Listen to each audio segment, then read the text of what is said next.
A few years ago, I was pretty much broke. My car was also broke, meaning I had to take the bus to and from work each day. The route didn't necessarily run through the best area, and I held my breath as each person got on and thought, hey, he's gonna sit by you, another one rides the bus.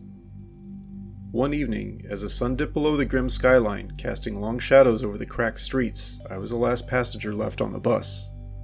The driver, a man with eyes that seemed to have seen too much, muttered under his breath, "I want to break free," from Queen's famous song, as he drove into a part of town where the streetlights flickered erratically like dying stars.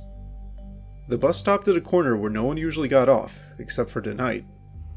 A man, cloaked in a shadow that seemed too dark for the dim street lamps, boarded.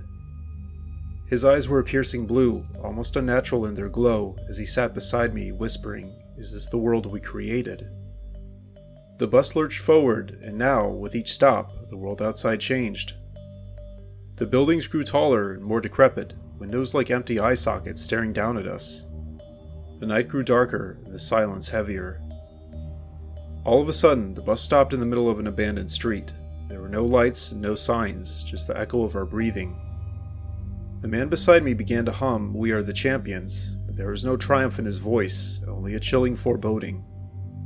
The driver turned around, his face now a mask of despair. We will rock you," he said with a sneer, as if mocking our fear.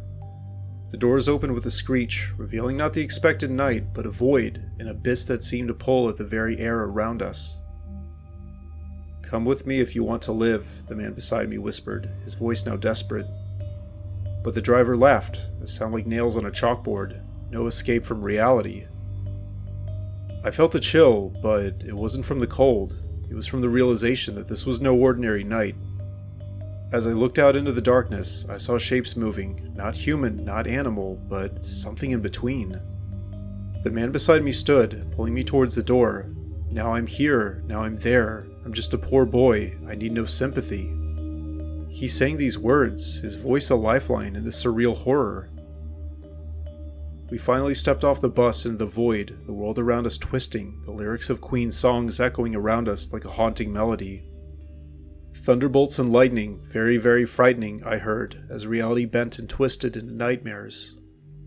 We ran, or at least I thought we did, through a landscape where every shadow was a threat, and every whisper a promise of doom. Behind us, the bus disappeared, and with it, any hope of normalcy. We eventually found ourselves in an alley, the walls whispering, "Don't stop me now," but it felt more like a taunt than encouragement. The man, who I now saw more as a guardian than a stranger, pointed towards a flickering light at the alley's end. "There's no time for losers, 'cause we are the champions." He urged me, pulling me forward. As we reached the light, the world snapped back into place, the night suddenly just a night, the sounds of the city returning. But the memory of that bus, those lyrics, and the terror of the unknown lingered, a reminder that sometimes reality's just a thin veneer over something much darker. And every now and then, when I hear Queen on the radio, I remember that night, and I wonder if somewhere out there, another one rides the bus into the night and into the unknown. In high school biology, we were studying various plants and animals, and I still vividly remember one of my friends, Steven, singing, "I'm hot-blooded, check it and see." For context, this was when our class was discussing hot-blooded animals, like primates. Steven's voice was a bit off-key, but it was the lighthearted moment we needed after dissecting frogs. Years later, after losing touch with most of my high school friends, I found myself working late at the local museum, where I had landed a job as a night guard. The museum was old, with creaky wooden floors and shadows that seemed to dance with secrets. That night, as I patrolled the darkened halls, the silence was broken by a familiar tune, "I Want to Know What Love Is," but sung in a distorted, eerie whisper. Curiosity mixed with dread, I followed the sound of the ancient zoology exhibit, where taxidermied animals lurked in frozen time. There, in the dim light, stood Stephen, or at least, someone who looked like Stephen. His eyes were vacant, his skin pale, almost translucent, as if he hadn't seen the sun in years. "Stephen?" I called out, my voice echoing against the glass cases. He turned, his smile not reaching his eyes though. "I've been waiting for a girl like you to come and save my life," he sang, his voice chilling the air around us. Then I noticed that the exhibit he stood by was new, labeled "Human Behavior Under Extreme Conditions." What are you doing here?" I asked, trying to keep my voice steady. "Feels like the first time," he whispered back. Stepping closer, his breath was cold on my skin. "I've been here, waiting, watching." While the museum was known for its odd occurrences, this was beyond explanation. I backed away, my mind racing, as Stephen continued. "Urgent, urgent, just can't wait." Now his voice was a desperate plea, and his movements were jerky, like the puppets in the anthropology section. He lunged, not at me, but towards a control panel I hadn't noticed before. With the flick of a switch, the lights dimmed further, and the exhibit came to life. The animal's eyes glowed with an unnatural light, and from somewhere the sound of "Cold as Ice" began to play, not through speakers, but as if the air itself was singing. I tried to run, but the doors were locked and the windows barred. Stephen was now everywhere and nowhere, his voice overlapping. Double vision, seeing double. The shadows morphed into figures, and all were moving with an eerie purpose towards me. In desperation, I grabbed an old museum map, remembering a hidden service door from my orientation. As I ran, Stephen's voice followed, "Dirty white boy," echoing off the walls, each word a taunt and a threat. Eventually I found the door, its handle cold under my trembling hand. As I opened it, the music stopped, the lights flickered back to normal, with the museum seeming empty once more. But the air was thick with the memory of that night, and the lyrics of Foreigner's song as a haunting reminder. I never saw Stephen again, but sometimes when I pass by the museum, I swear I can hear him for just a moment. I hear "I Want to Know What Love Is" sung in that same chilling whisper. And I wonder how much of what we study and what we remember is just the tip of an iceberg, with the rest hidden in the depths of the unknown. Back in our early 20s, my buddies and I didn't always make the best decisions. Incidentally, one night we found ourselves in a white room with black curtains at a station. It was an old abandoned train station on the outskirts of town, a place whispered about by locals for its eerie atmosphere and stories of lost souls. We were there, lured by the thrill of the forbidden, and armed with a bottle of whiskey and a sense of invincibility. The station was silent, the kind of silence that seemed to swallow sound. One of our group started to sing "Wonderful Tonight," their voice echoing off the walls in an attempt to lighten the mood. But the melody only served to amplify the creepiness of our surroundings. Still, we decided to keep exploring. The deeper we went, the more the station seemed to change. The walls grew damp, the air colder, and the echoes of our footsteps felt like they were being mimicked by something unseen. That's when we heard it, not from our group, but from somewhere else. "I Shot the Sheriff," sung in a voice that was too perfect and too haunting to be human. We turned another corner into what should have been a dead end, but found instead a sprawling, endless corridor lit by flickering ancient bulbs. "After midnight," another voice whispered, this time closer, and we all jumped. This is where panic started to set in. We tried to backtrack, but the station seemed to shift around us, doors appearing where there were none before, leading us further into its bowels. The air grew thick with the scent of mold and something else, something metallic, almost like blood. Then, from a shadow, a figure emerged, too tall to be normal, with features that were just off. The figure started singing Layla, but the love in the song was replaced by a longing for something far darker. His eyes were pools of sorrow and rage, and as he moved towards us, the station seemed to respond, walls creaking, lights dimming until they were almost out. We ran, but it felt like running in a nightmare, each step taking us nowhere. The figure kept pace, his voice now a chorus of Clapton songs, each line a warning, a promise of doom. "Tears in heaven," he sang, and our hearts sank with the realization that we might not leave this place. We found ourselves back in the white room, the black curtains now closing around us, and the station's exit elusive. Desperation and fear clawed at us as we huddled together, the whiskey long forgotten replaced by an icy dread. In the dim light, we saw the figure stop, his silhouette framed by the doorway. "Let it rain," he sang, and suddenly the sound of pouring rain filled the room, though no drops fell. The station seemed to weep, the walls vibrating with the music, the echoes of cocaine now mingling with the rain, creating a cacophony of despair. Then, as abruptly as it began, it stopped. The figure was gone, the rain ceased, and the station returned to its silent, empty self. We found our way out, shaken, silent, the experience bonding us in a way we never spoke of again. But sometimes, in the quiet of the night, I hear those songs, those lyrics, and I wonder if we actually escaped or if we're still there, trapped in that endless station.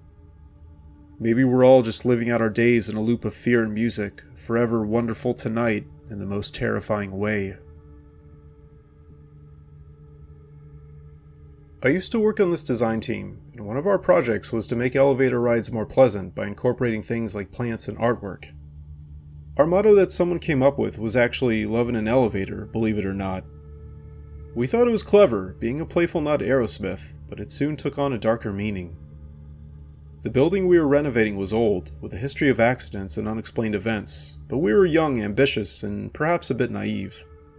The elevators were our canvas, and we adorned them with lush greenery, soothing murals, and soft ambient music. We even installed speakers to play a loop of Aerosmith's greatest hits, starting, of course, with "Love in an Elevator." The project was almost complete when strange things started happening. At first it was just the music. It would skip, or the same line would repeat over and over. "Love in an elevator," living it up like a stuck record, while the elevator was empty. But then, the reports from staff and tenants grew more unsettling. One evening I was working late, testing the elevator's new features. As I descended from the top floor, the lights flickered and the music changed abruptly to "Dream On," but the voice was distorted, as if someone was singing it live. It was almost like that person was right there in the elevator with me. "Sing with me, sing for the years," the voice pleaded, growing louder and more desperate with each floor. At first I tried to ignore it, chalking it up to the building's old wiring or a prank by one of the crew. But when the elevator stopped between floors, the music ceased and the voice sang, "I don't want to miss a thing." This was in a whisper that felt too close. Darkness was also complete and the silence deafening. Then the elevator jolted back into motion, but it didn't feel like it was going up or down. It felt like it was moving sideways, in places where elevators shouldn't go. When the doors finally opened, I was back on the ground floor, but everything was different. The lobby was silent, the usual bustle of people gone, replaced by an eerie stillness. I heard "Sweet Emotion" playing from one of the other elevators, but when I approached, no one was there, just the song looping. Talk about things and nobody cares. I felt watched, with air heavy with something unseen. Days passed and more stories emerged. People felt hands on their shoulders, heard whispers of "walk this way" when alone. The elevators became a place of dread rather than comfort. Complaints mounted, and the project was quietly shelved, but not before one final, terrifying incident. A colleague, working late, got into the elevator to leave. He told me later that, as the doors closed, the music shifted to "Back in the Saddle" again, but the voice wasn't Steven Tyler's. It was something else, something that knew his name. Then the elevator stopped, the lights went out, and he felt a presence, something whispering, "You gotta cry, 'cause it's all over now."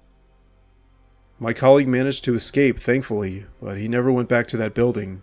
Neither did I. The elevators were eventually shut down and the project abandoned, but the motto, "Love in an Elevator," lingered, now a grim reminder of how quickly love can turn to fear. It also spoke to how beauty can be a mask for the unknown. And sometimes, when I pass by tall buildings, I swear I hear faint echoes of Aerosmith, a warning from the past.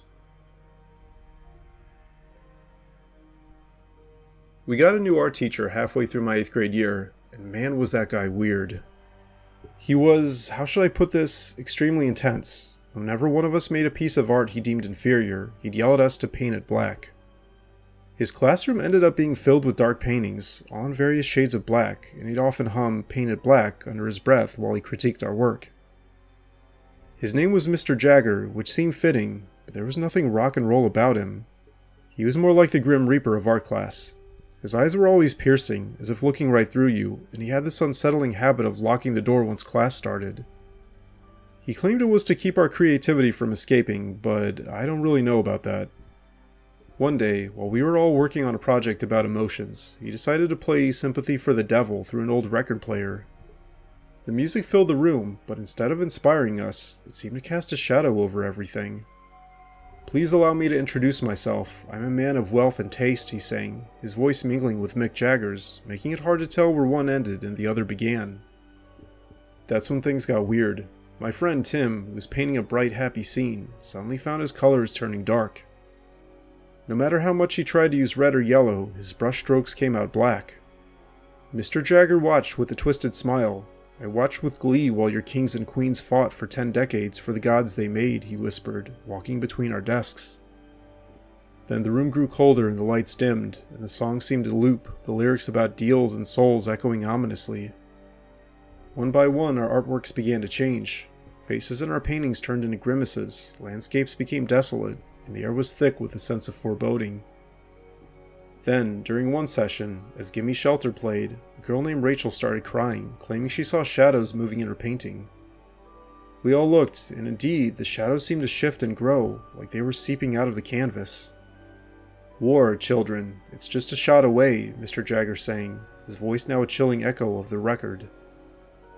I tried to leave, but the door wouldn't budge. Panic set in as Mr. Jagger walked to the front of the class, his shadow unnaturally long. "You can't always get what you want," he said, his eyes gleaming with something dark. The windows showed a sky that was too black for this time of day, and the room felt like it was shrinking, the walls closing in. Finally the bell rang, breaking the spell. The door unlocked as if by magic, and we all rushed out, leaving our darkened artworks behind. We never spoke about the class again, and Mr. Jagger was gone the next day, his classroom sealed off and his name erased from the schedule. But sometimes, when walking past the old art room, now converted into a storage space, you could hear faint music. Under My Thumb or Wild Horses, and you'd swear the shadows inside were moving. And every now and then, when I paint, my colors turn unexpectedly dark, and I hear Mr. Jagger's voice, reminding me that sometimes, you get what you need, even if that need is darkness. When I was 12, my dad took me and my best friend Kevin camping. I'd been camping with my family before, but as Kevin was coming with us, we were pretty stoked. Partway into the night, my dad kept joking that we needed to break on through to the other side of this group of trees by our campsite so we could get more firewood, kept telling us to come on light the fire. This particular night was unusually dark, with the stars hidden behind thick clouds, and the forest around us seemed to whisper secrets. As we ventured into the trees, my dad's voice echoed, singing, "Break on through to the other side," his attempt at humor now sounding more like a premonition.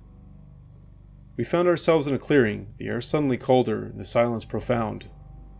The trees here were different. They looked older, twisted with age and something else, something sorrowful.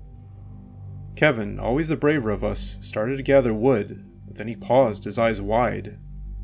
"Listen, do you hear that?" he whispered. The sound was faint at first, a distant "people are strange," sung in a voice that was both familiar and alien. It was like Jim Morrison himself was out there, lost among the trees. We looked around, our flashlights barely piercing the darkness, when another sound joined the song, a low, moaning wind, as if the forest was singing back. "When you're strange, faces come out of the rain." My dad, now sensing something was off, called us back, his voice less jovial. "Come on, light the fire," he urged, but his tone was urgent, not playful. As we hurried back, we heard it again, clearer now. "Riders on the storm," the words riding on the wind, each note a shiver down our spines. Back at the campsite, we tried to light the fire, but the wood wouldn't catch. Instead, the air felt heavy and oppressive, as if the night itself was resisting our attempts at light. My dad, his face now etched with concern, whispered under his breath, "The end is near," from the doors, "the end," not as a song, but as a warning. Suddenly the wind picked up, bringing with it not just cold, but a sense of dread. Shadows moved where there should have been none, the trees seemed to lean in closer, listening and watching. We heard footsteps, and they weren't ours. They weren't my dad's either, but something else, circling our campsite. The sound of, "Hello, I love you, won't you tell me your name?" whispered from all directions. Kevin grabbed my arm, his face pale. "We're not alone out here." The fire finally caught, but it offered little comfort. The flames seemed to dance to the tune of "Light My Fire," but the light only revealed more darkness, more shadows that seemed almost human. Then, from the darkness, a figure emerged, not quite walking, but instead gliding towards us. It was indistinct like a mirage, but its voice was clear and singing, "This is the end, beautiful friend," the words chilling us to the bone. My dad stood, trying to appear brave, but his voice shook when he said, "Who's there?" The figure didn't answer. Instead, it just continued its eerie song, the end of laughter and soft lies. It was then that we saw it, or rather, the absence of it, a void where a face should have been, singing in Morrison's voice, but with an otherworldly sorrow. That was it. We ran, not looking back, the song following us through the forest until we reached the car, the night's terror only ending when we were far from that campsite. We never spoke of it again, but sometimes, in quiet moments, I hear that voice in that song. It reminds me that some nights, the forest whispers secrets we're not meant to hear.